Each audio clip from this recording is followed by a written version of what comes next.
कभी कभी इंसान की जिंदगी में कुछ ऐसे वाकयात हो जाते हैं जो कभी भी उसने सोचे भी नहीं होते। कभी वो वाकयात अच्छे होते हैं हमारी सोच से भी ज्यादा, और कभी वो वाकयात बुरे होते हैं जो कि हमने कभी भी नहीं सोचे होते होते वो भी हमारे लिए अच्छे हैं, क्योंकि जो काम अल्लाह पाक हमारे लिए लिखते हैं वो सबसे बेहतरीन है। लेकिन वक्ती तौर पे हमें लगता है कि शायद हमारा फैसला बेहतर था अल्लाह के फैसले से, लेकिन ऐसा कभी भी नहीं होता। तो अगर इंसान अपनी जिंदगी में होने वाले बुरे वाकयात को भी ये सोचकर कबूल कर ले खुले दिल से कि ये अल्लाह का फैसला है, तो हर मंजिल आसान हो जाए और हर मुश्किल आसान लगे। आज बहुत दिनों के बाद वीडियो बनाने का दिल किया। गर्मी बहुत ज्यादा हो गई है, इस वजह से वीडियो बिल्कुल भी नहीं बना पाती हूँ। बस किचन में जाके जैसे तैसे करके खाना बनाती हूँ, तो कैमरा बिल्कुल भी ऑन नहीं करती, क्योंकि कैमरा जब लगाती हूँ ना तो फिर बहुत देर लग जाती है खाना बनाने में। तो इस गर्मी में किचन में खड़ा होना मुहाल हो गया है। तो आज मेरा दिल कर रहा था कि मैं कुछ थोड़ा सा डिफरेंट बनाऊं, तो मैंने सोचा कि मैंगो आइसक्रीम बनाती हूँ। तो रात में ही मैंने मैंगो जो थोड़े से ज्यादा पके हुए थे उनको मैंने फ्रीजर में फ्रीज कर दिया था। वैसे भी मैंगो मिल्क शेक बनाने के लिए भी ये टिप है कि अगर आप फ्रीज हुए हुए मैंगो का मिल्क शेक बनाते हैं ना,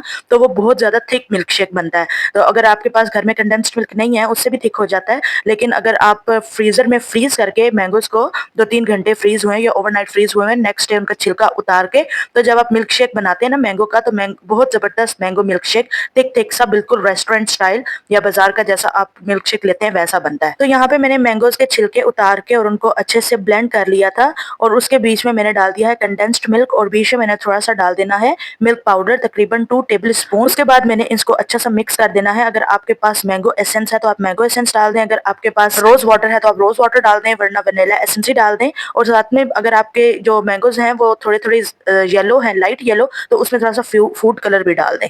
इससे क्या होगा कि आइसक्रीम का कलर बहुत प्यारा सा आ जाएगा। तो दोबारा से इन सारी चीजों को हमने ब्लेंड कर लेना है, अच्छे से ब्लेंड कर लेना है तब तक के जब तक ये बिल्कुल स्मूथ हो जाए। और अगर इसमें फाइबर्स रह जाए तो आप इसको छान भी सकते हैं, लेकिन मेरे फाइबर्स नहीं थे इसमें, तो मैंने छाना नहीं है इसको। तो यहाँ पे मैं अब बना रही हूँ विप क्रीम। तो अगर आपके पास घर पे विप क्रीम नहीं है, इस तरह का पैकेट या पाउडर नहीं है विप क्रीम का, तो आप थिक क्रीम या हैवी क्रीम जो घर में हम नॉर्मल यूज करते हैं वो भी इसके बीच में डाल सकते हैं। लेकिन यह है कि विप क्रीम से ना इसका आइसक्रीम का जो टेक्सचर है वो बहुत ज्यादा स्मूथ और सॉफ्ट प्यारा सा आता है। अच्छा, आप लोग भी सोच रहे होंगे कि अब ये मैंगो आइसक्रीम जो कि बाजार से बाहर से बिल्कुल आसानी से मिल जाती है किसी भी मार्केट से, तो मैं ये घर पे बनाने की इतनी लंबी जहमत क्यों कर रही हूँ। लेकिन असल बात यह है कि जिन लोगों को कुकिंग का शौक होता है ना, तो वो लोग जरा सी अगर कोई चीज बच रही है या खराब हो रही है तो उसको भी वो अवेल कर लेते हैं, उसको भी यूजफुल बना ही लेते हैं। तो अब ये क्या है कि ये जो मैंगो तो मेरे पास पड़े हुए थे ना, तो ये इतने मीठे नहीं थे। तो मेरे हस्बैंड मैंगोज लेके आए ना, तो इतने मीठे नहीं थे, खाने में मजा नहीं आ रहा था। हमने ठंडे करके भी खाए, 2-3 तरीके से और भी खाए। तो मेरे हस्बैंड पेटी लेके आए थे, तो वो सारे खत्म हो गए। 2-3 मैंगो मैंने ना साइड पे रख लिए। मैंने कहा कि मैं कोई मैंगो केक या मैंगो आइसक्रीम बना लूंगी। उसमें से भी फिर एक मैंने बच्चों को मिल्क शेक बना दिया, फिर 2 जो मेरे पास बचे उसके फिर मैंने ना ये बना ली आइसक्रीम। तो खाने में मजा नहीं आ रहा था, तो फिर मैंने कहा अब जाया भी क्या करने हैं, 1-2 पीस बच्चे उठाते थे तो उसके बाद वो खाते ही नहीं थे। तो फिर मैंने कहा कि चले अब ऐसा करते हैं कि आइसक्रीम बना लेते हैं। ऐसे ही है कि आइसक्रीम तो हर बच्चा ही शौक से खा लेता है, किसी बच्चे को भी आइसक्रीम ना पसंद नहीं होती। तो मैंने सोचा कि चलो मैंगोज में कि अगर मैं आइसक्रीम बना लूंगी ना तो फिर ये मैंगोज जाया नहीं होंगे। और वो जो पूरी पेटी थी मैंगोज की वो भी इसी उम्मीद पे खत्म हुई कि हम हर मैंगो को यही सोच के काटते थे कि ये मीठा होगा, ये मीठा होगा। 2-3 हम गेस्ट आए थे तो उनके सामने भी रखे, लेकिन कोई नहीं, मजा नहीं आ रहा था। तो फिर मैंने इनको कहा, मैंने कहा कि अगर नहीं खा रहे हैं बच्चे, जाया हो रहे हैं, मीठे नहीं है, तो फिर दे दे मुझे कि मैं इसको अब किसी रेसिपी में यूज कर लूं। तो व्हिप क्रीम में भी अब डली हुई थी आइसिंग शुगर, और इसके बीच में जो प्यूरी बनाई थी उसमें भी कंडेंस्ड मिल्क डला हुआ था। इसकी वजह से आइसक्रीम में मीठा काफी ज्यादा अच्छा हो गया था। अच्छा, यहाँ पे जो मैंने व्हिप क्रीम बनाई थी उसको मैंने प्यूरी में डाल के हल्के हाथों से मिक्स कर लिया था। ओवर मिक्स नहीं करना है, वरना फिर ये जो आइसक्रीम है ना ये खराब हो जाएगी। बस हल्का हल्का सा मैंने व्हिप क्रीम को ये जो प्यूरी है मैंगो प्यूरी का मिक्सचर उसमें मिक्स किया है, और उसके बाद एक मैंने ले लिया है एयर टाइट कंटेनर, और उसकी बेस पे मैंने लगाया है बटर पेपर। इससे यह होता है कि आइसक्रीम में आइस क्रिस्टल्स नहीं बनते। और उसके बाद यहाँ पे ले लिया है मैंने क्लिंग रैप, और इसको मैं अब इसके ऊपर इस तरह से लगाऊंगी कि ये आइसक्रीम जहां तक है ना उसके ऊपर ऊपर तक इसको प्रेस करके मैंने लगा देना है, ताकि इसके बीच में कोई भी आइस क्रिस्टल्स ना बने। और इसको अच्छे तरीके से हमने एयर टाइट कंटेनर को सही तरह से बंद करके हमने तकरीबन 8 घंटे के लिए फ्रीजर में रख देना है। आज मैंने आइसक्रीम बनाने से पहले बिल्कुल भी बच्चों को नहीं बताया था कि मैं आइसक्रीम बना रही। बेटा तो मेरा सब्र कर जाता है, बेटी में सब्र नाम की कोई चीज नहीं है।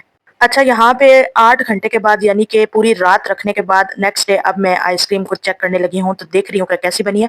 5 मिनट मैंने इसको ऐसे ही छोड़ दिया था बिल्कुल, ताकि ये थोड़ी सी सॉफ्ट हो जाए। तो उसके बाद मैंने अब इसको निकालना शुरू किया है। तो ये देख लें आपके सामने कितनी मजे की जबरदस्त सी आइसक्रीम रेडी हुई है। 8 घंटे नहीं बल्कि ज्यादा थोड़ा सा ये हो गया था, फ्रिज में पड़ी रही थी क्योंकि थोड़ा सा लेट उठे थे। फिर मैंने बच्चों को नाश्ता वगैरह करवाया और उसके बाद मैंने इसको फ्रिज में से निकाला था, क्योंकि फिर बच्चे ना इनको पता चल जाता है फिर ये नाश्ता नहीं करते हैं।